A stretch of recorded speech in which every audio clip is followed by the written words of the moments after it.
Dumnezeu vrea să-ți spună ceva chiar acum. Copilul meu drag, oprește-te din a te stresa și ascultă-mă. Știu prin ce treci și cunosc fiecare durere și fiecare frică din inima ta. Știu că ești obosit și copleșit de toate lucrurile cu care te confrunți acum și îți înțeleg greutatea din suflet. Nu voi permite ca nimic să te distrugă. Sunt aici să te protejez și să te ghidez. Descătușarea ta vine și în curând vei vedea lumina de la capătul tunelului. Nu te descuraja, pentru că nu ești singur în această luptă. Așa că te rog, copilul meu, odihnește-te în seara asta. Lasă toate grijile și temerile în mâinile mele. Știu că poate fi greu să te încrezi, dar am făcut deja un drum pentru tine.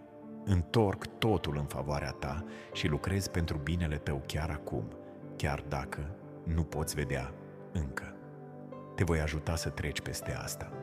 Ai doar credință în mine și vei vedea cum totul se va schimba. Te iubesc mai mult decât îți poți imagina, copilul meu.